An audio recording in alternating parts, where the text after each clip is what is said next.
Today I saw a verse in Quran, Surah Al-Mu'minun. The verse talk about what happened after people die. Many people may wish to come return in the world to do something good deeds.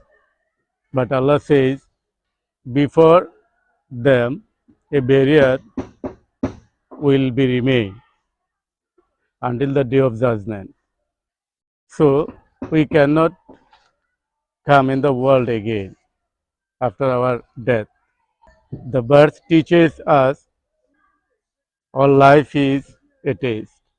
So we should do good deeds because we cannot come to the world to correct our mistakes.